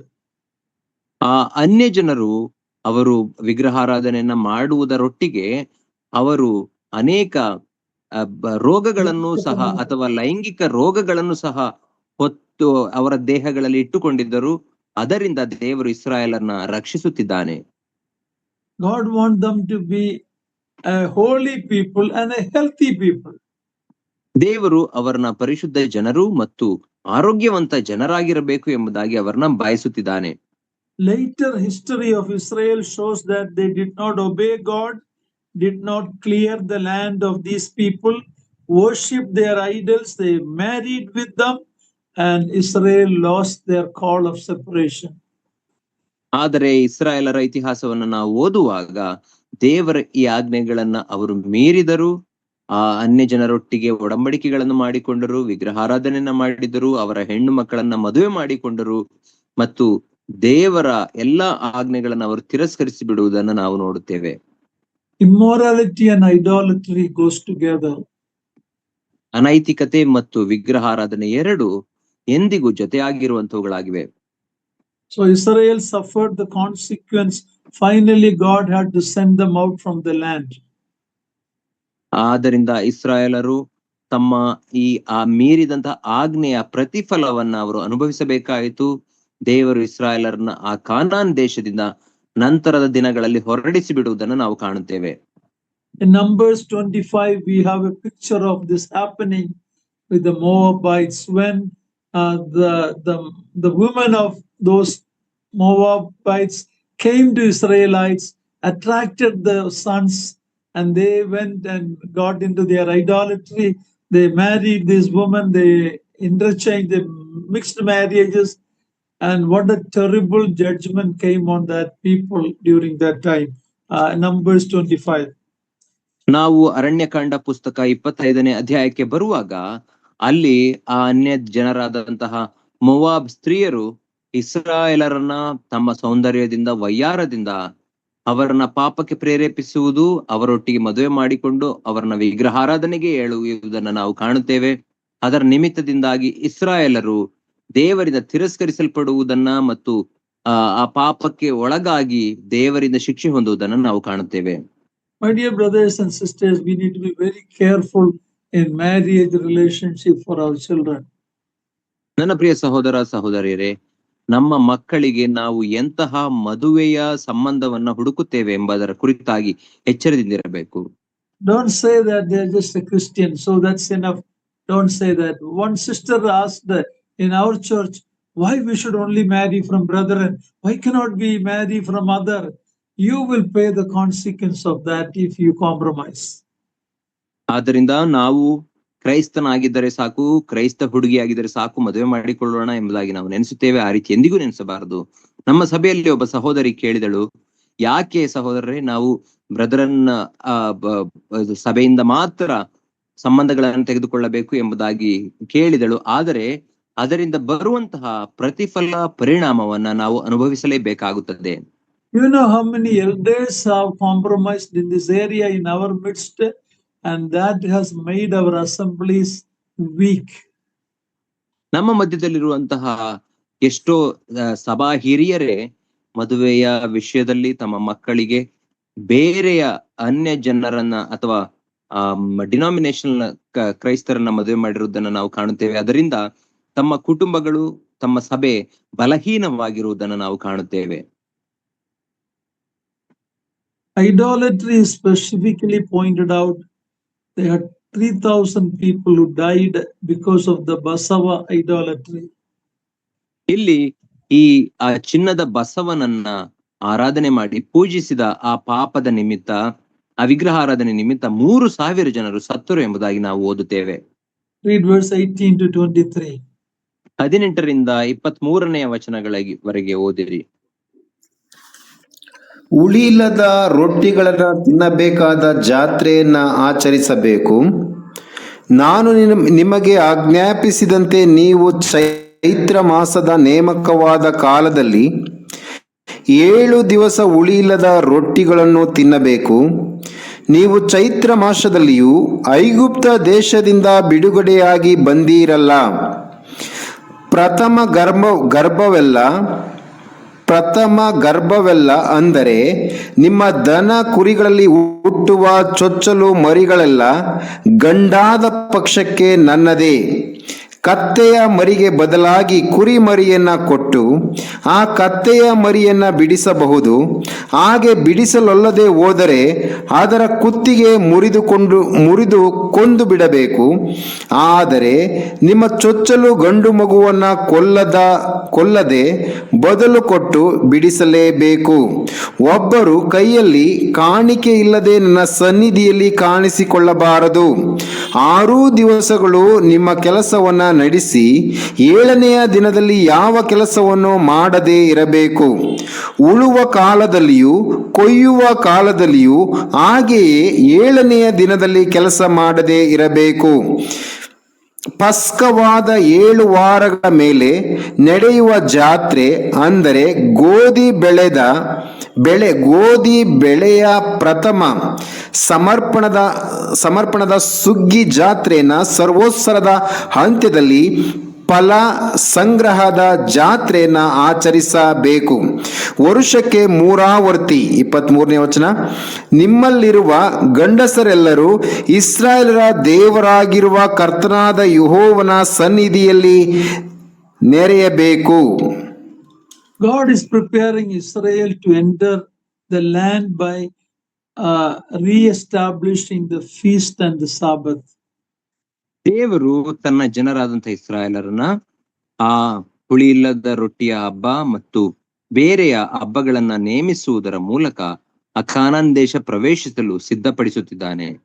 God is also claiming the firstborn that belongs to him. ಮತ್ತು ದೇವರು ಚೊಚ್ಚಲಾದದ್ದೆಲ್ಲವೂ ನನಗೆ ಮೀಸಲಾದದ್ದು ಎಂಬುದಾಗಿ ನೇಮಿಸುತ್ತಿದ್ದಾನೆ. In Egypt, the firstborn were judged and killed. God spared those who were under the protection of the blood. So God has a claim for the firstborn. ಐಗುಪ್ತ ದೇಶದ ಚೊಚ್ಚಲು ಮಕ್ಕಳನ್ನ ಕೊಂದಾಗ ದೇವರು ಇಸ್ರಾಯೇಲರ ಚೊಚ್ಚಲು ಮಕ್ಕಳನ್ನ ಉಳಿಸಿ ಕಾಪಾಡಿದನು. ಆದ್ದರಿಂದ ದೇವರು ಚೊಚ್ಚಲು ಮಕ್ಕಳ ಮೇಲೆ ತನ್ನ ಅಧಿಕಾರವನ್ನು ಸ್ಥಾಪಿಸಿ ತನ್ನದು ಎಂಬುದಾಗಿ ಹೇಳಿದನು. Whether it is man or a beast. ಮನುಷ್ಯನಾಗಿರಬಹುದು ಅಥವಾ ಪ್ರಾಣಿಯಾಗಿರಬಹುದು. But in the case of animal, you can redeem it, and we read the redemption of a donkey. ನಾವು ಒಂದು ಪ್ರಾಣಿಯಾದ ಪಕ್ಷದಲ್ಲಿ ಚೊಚ್ಚಲಾದಂತಹ ಗಂಡು ಪ್ರಾಣಿಯಾದರೆ ಆ ಕಥೆಯ ವಿಷಯದಲ್ಲಿ ನೋಡುವಾಗ ಅದನ್ನ ಬದಲು ಕೊಟ್ಟು ಬಿಡಿಸಬೇಕು ಎಂಬುದಾಗಿ ನಾವು ಅಲ್ಲಿ ಓದುತ್ತೇವೆ. If it is a donkey, you can redeem it by a lamb or you break its neck. ಒಂದು ವೇಳೆ ಕತ್ತೆಯಾಗಿದ್ದ ಪಕ್ಷದಲ್ಲಿ ಅದಕ್ಕೆ ಒಂದು ಕುರಿಮರಿಯನ್ನ ಬದಲು ಕೊಟ್ಟು ಬಿಡಿಸಬೇಕು. ಹಾಗೆ ಕುರಿಮರಿಯನ್ನ ಬದಲು ಕೊಡದೆ ಹೋದರೆ ಆ ಕತ್ತೆಯ ಕತ್ತು ಮುರಿದು ಕೊಲ್ಲಬೇಕು. We were all condemned to be judged and killed. The wages of sin is death, but a lamb came and took our place. Therefore we are redeemed. ನಮ್ಮೆಲ್ಲರ ಪರಿಸ್ಥಿತಿಯು ಅದೇ ಆಗಿತ್ತು. ನಮ್ಮ ಮೇಲೆ ಇದ್ದಂತಹ ನ್ಯಾಯ ತೀರ್ಪಿನ ನಿಮಿತ್ತ ನಾವೆಲ್ಲರೂ ಮರಣಕ್ಕೆ ಗುರಿಯಾಗಿದ್ದೆವು. ಆದರೆ ನಮ್ಮ ಬದಲಾಗಿ ಒಂದು ದೇವರ ಕುರಿಮರಿಯು ಕೊಡಲ್ಪಟ್ಟಿತು. ಆತನ ರಕ್ತದಿಂದ ನಮ್ಮೆಲ್ಲರಿಗೂ ಬಿಡುಗಡೆ ಆಯಿತು. There is only 2 options for a man: either die for your sin or be redeemed. That's only the 2 options for any person in this world. ಒಬ್ಬ ಮನುಷ್ಯನಿಗೆ ಈ ಲೋಕದಲ್ಲಿರುವಂತಹ ಯಾವುದೇ ವ್ಯಕ್ತಿಗೆ ಇರುವಂತದ್ದು 2 ಆಯ್ಕೆಗಳಾಗಿವೆ. ಅದೇನೆಂದರೆ, ಒಂದು ತನ್ನ ಪಾಪಕ್ಕಾಗಿ ಆತನು ಸಾಯಬೇಕು, ಇಲ್ಲದೆ ಹೋದರೆ ತನ್ನ ಪಾಪದ ಪ್ರಾಯಶ್ಚಿತ್ತವನ್ನ ಮಾಡಿಕೊಂಡು ತನ್ನ ಬಿಡುಗಡೆಯನ್ನ ಹೊಂದಿಕೊಳ್ಳಬೇಕು. ಇದೆರಡೇ ಆತನ ಮುಂದೆ ಇರುವಂತಹ ಆಯ್ಕೆಗಳಾಗಿವೆ. Read the rest of the verses 24 to the end of the chapter. 24ರಿಂದ ಈ ಅಧ್ಯಾಯದ ಕಡೆಯವರೆಗೂ ದಯಮಾಡಿ ಓದ್ರಿ.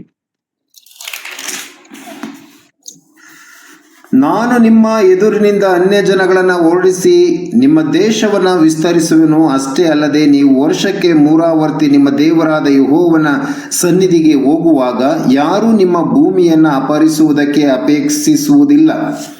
ನನಗೆ ಯಜ್ಞವನ್ನ ಮಾಡುವಾಗ ಆ ಯಜ್ಞ ಪಶುವಿನ ರಕ್ತದೊಡನೆ ಹುಳಿ ಹಿಟ್ಟನ್ನ ಸಮರ್ಪಿಸಕೂಡದು. ಪಸ್ಕದಲ್ಲಿ ನೀವು ಸಮರ್ಪಿಸಿದ ಯಜ್ಞ ಮಾಂಸವನ್ನ ಮರುದಿನದವರೆಗೂ ಉಳಿಸಬಾರದು.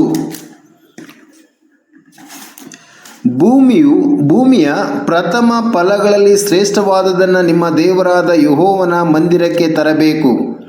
ಆಡು ಮರಿಯನ್ನು ಅದರ ತಾಯಿಯ ಹಾಲಿನಲ್ಲಿ ಬೇಯಿಸಕೂಡದು. ಯೆಹೋವನು ಮೋಶೆಗೆ, ನೀನು ಈ ವಾಕ್ಯಗಳನ್ನು ಬರೆ. ಈ ವಾಕ್ಯಗಳ ಮೇರೆಗೆ ನಿನ್ನ ಸಂಗಡಲೂ ಇಸ್ರಾಯೇಲರ ಸಂಗಡಲೂ ನಿಬಂಧನೆ ಮಾಡಿದ್ದೇನೆ ಎಂದು ಹೇಳಿದನು. ಮೋಶೆ ಆ ಬೆಟ್ಟದಲ್ಲಿ ಯೆಹೋವನ ಸನ್ನಿಧಿಯಲ್ಲಿ ಹಗಲಿರುಳು 40 ದಿನ ಇದ್ದನು. ಅವನು ಏನು ಊಟ ಮಾಡಲಿಲ್ಲ, ಏನು ಕುಡಿಯಲಿಲ್ಲ. ಆತನು ನಿಬಂಧನದ ವಾಕ್ಯಗಳನ್ನು, ಅಂದರೆ 10 ಆಜ್ಞೆಗಳನ್ನು ಆ ಕಲ್ಲಿನ ಹಲಿಗೆಗಳ ಮೇಲೆ ಬರೆದನು. ಮೋಶೆ ಆಜ್ಞಾಶಾಸನಗಳಾದ ಆ 2 ಕಲ್ಲಿನ ಹಲಿಗೆಗಳನ್ನು ಕೈಯಲ್ಲಿ ಹಿಡಿದುಕೊಂಡು ಸೀನಾಯಿ ಬೆಟ್ಟದಿಂದ ಇಳಿದು ಬಂದಾಗ ಅವನು ಯೆಹೋವನ ಸಂಗಡ ಸಂಭಾಷಿಸಿದ್ದರಿಂದ ಅವನ ಮುಖವು ಪ್ರಕಾಶಮಾನವಾಗಿತ್ತು. ಆದರೆ ಆ ಸಂಗತಿ ಅವನಿಗೆ ತಿಳಿಯಲಿಲ್ಲ. ಮೋಶೆಯ ಮುಖವು ಪ್ರಕಾಶವಾಗಿರುವುದನ್ನು ಆರೋನನು ಇಸ್ರಾಯೇಲರೆಲ್ಲರೂ ನೋಡಿ ಅವನ ಹತ್ತಿರಕ್ಕೆ ಬರುವುದಕ್ಕೆ ಭಯಪಟ್ಟರು. ಆದರೆ ಮೋಶೆ ಅವರನ್ನು ಕರೆಯಲು ಆರೋನನು ಸಮೂಹದ ಅಧಿಪತಿಗಳೆಲ್ಲರೂ ಅವನ ಬಳಿಗೆ ಬಂದರು. ಮೋಶೆ ಅವರ ಸಂಗಡ ಮಾತಾಡಿದನು. ತರುವಾಯ ಇಸ್ರಾಯೇಲರೆಲ್ಲರೂ ಹತ್ತಿರಕ್ಕೆ ಬಂದರು. ಮೋಶೆ ತಾನು ಸೀನಾಯಿ ಬೆಟ್ಟದಲ್ಲಿ ಯೆಹೋವನಿಂದ ಹೊಂದಿದ ಆಜ್ಞೆಗಳನ್ನೆಲ್ಲ ಅವರಿಗೆ ತಿಳಿಸಿದನು. ಮೋಶೆ ಅವರ ಸಂಗಡ ಮಾತಾಡುವುದನ್ನು ಮುಗಿಸಿದಾಗ ತನ್ನ ಮುಖದ ಮೇಲೆ ಮುಸುಕು ಹಾಕಿಕೊಂಡನು. ಅವನು ಯೆಹೋವನ ಸಂಗಡ ಮಾತಾಡಬೇಕೆಂದು ಸನ್ನಿಧಿಗೆ ಹೋಗುವಾಗೆಲ್ಲ ಹೊರಗೆ ಬರುವ ತನಕ ಆ ಮುಸುಕನ್ನು ತೆಗೆದಿಡುವನು. ಅವನು ಹೊರಗೆ ಬಂದಾಗ ಯೆಹೋವನು ಆಜ್ಞಾಪಿಸಿದ್ದನ್ನೆಲ್ಲ ಇಸ್ರಾಯೇಲರಿಗೆ ತಿಳಿಸುವನು. ಮೋಶೆಯ ಮುಖವು ಪ್ರಕಾಶಮಾನವಾಗಿರುವುದನ್ನು ಇಸ್ರಾಯೇಲರು ನೋಡುತ್ತಿದ್ದರು.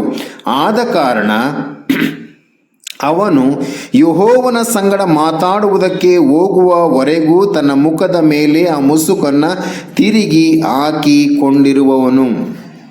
In these verses we see God is giving many details concerning different things children of Israel should do and should not do.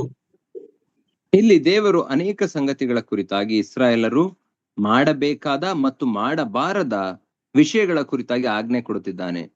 Some of the practices were pagan practices, they should not do it. ಅನೇಕ ಆಚರಣೆಗಳು ಅದು ಅನ್ಯ ಜನರ ಆಚರಣೆಗಳಾಗಿತ್ತು, ಅವುಗಳನ್ನು ಇಸ್ರಾಯೇಲರು ಅನುಸರಿಸಬಾರದು. 3 times all men had to appear before the Lord. When the men go to Jerusalem or to the tabernacle or temple later, God assures protection for their family. ಎಲ್ಲ ಗಂಡಸರು ವರ್ಷಕ್ಕೆ 3 ಆವರ್ತಿ ಯೆಹೋವನನ್ನ ಆರಾಧಿಸಲಿಕ್ಕೆ ಯೆರೂಸಲೇಮ್ ಪಟ್ಟಣಕ್ಕೆ ಅಥವಾ ದೇವದರ್ಶನದ ಗುಡಾರಕ್ಕೆ ಹೋಗಬೇಕು. ಹಾಗೆ ಅವರು ಹೋಗುವಾಗ ಅವರ ಆಸ್ತಿ ಪಾಸ್ತಿಗಳನ್ನ, ಭೂಮಿಗಳನ್ನ ಕಾಪಾಡುತ್ತೇನೆ ಎಂಬುದಾಗಿ ದೇವರು ಅವರಿಗೆ ವಾಗ್ದಾನ ಮಾಡುತ್ತಿದ್ದಾನೆ. First fruit belongs to the Lord. ಮೊದಲನೆಯ ಪ್ರಥಮ ಫಲ ದೇವರಿಗೆ ಸಲ್ಲತಕ್ಕದ್ದು. Israelis were to put God first. We are told nothing different. Matthew 6:33, seek ye first the kingdom of God and his righteousness.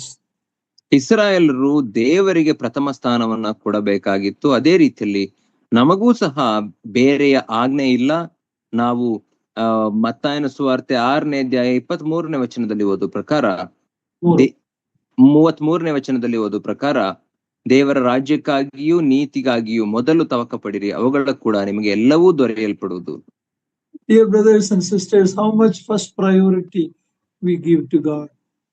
ಪ್ರಿಯ ಸಹೋದರ ಸಹೋದರಿಯರೇ, ಎಷ್ಟು ಪ್ರಥಮ ಪ್ರಾಮುಖ್ಯತೆಯನ್ನು ನಾವು ದೇವರಿಗೆ ಕೊಡುವವರಾಗಿದ್ದೇವೆ. In verse 20, last part of the chapter, we read about what happened when Moses spent time in God's presence.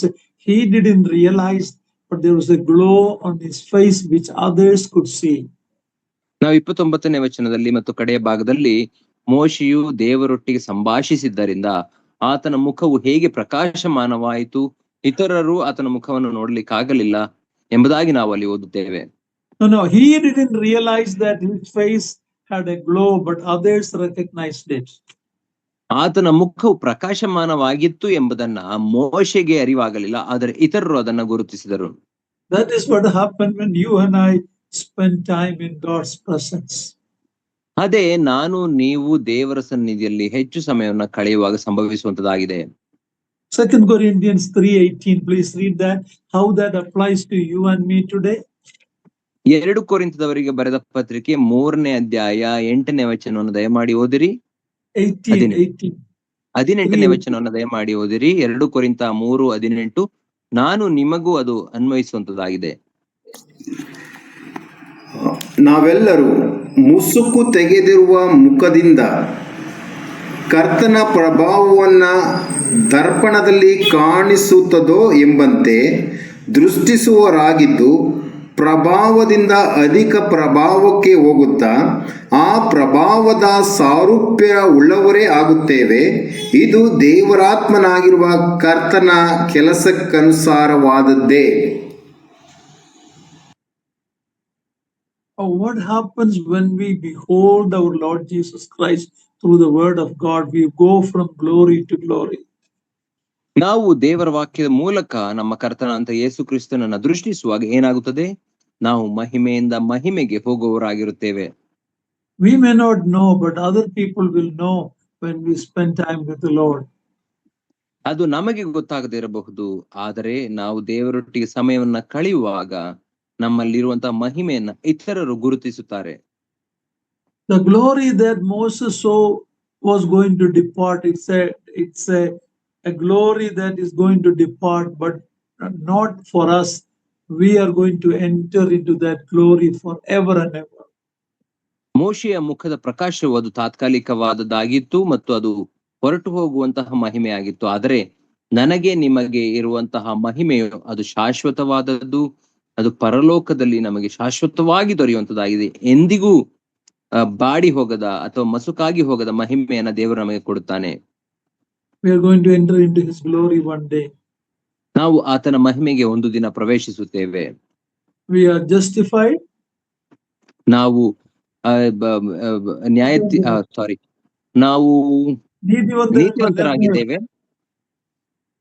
We are justified means we received justification from the Lord. ನಾವು ಯೇಸು ಕ್ರಿಸ್ತನ ಮೂಲಕ ನೀತಿವಂತಿಕೆಯನ್ನು ಹೊಂದಿಕೊಂಡಿದ್ದೇವೆ. We are daily sanctified. ನಾವು ಪ್ರತಿದಿನಾಲೂ ಪರಿಶೋಧಿತರಾಗುತ್ತೇವೆ ಅಥವಾ ಶುದ್ಧೀಕರಿಸಲ್ಪಡುತ್ತೇವೆ. We are going to be glorified. ಒಂದು ದಿನ ನಾವು ಮಹಿಮೆಗೆ ಸೇರಿಸಲ್ಪಡುತ್ತೇವೆ. May God help us to ponder these things and come closer to the Lord, me and you. ಈ ವಿಚಾರಗಳನ್ನ ನಾವು ಯೋಚಿಸಿ ದೇವರ ಬಳಿಗೆ ಹತ್ತಿರವಾಗುವ ಹಾಗೆ ದೇವರು ನಮ್ಮೆಲ್ಲರನ್ನ ಆಶೀರ್ವದಿಸಲಿ.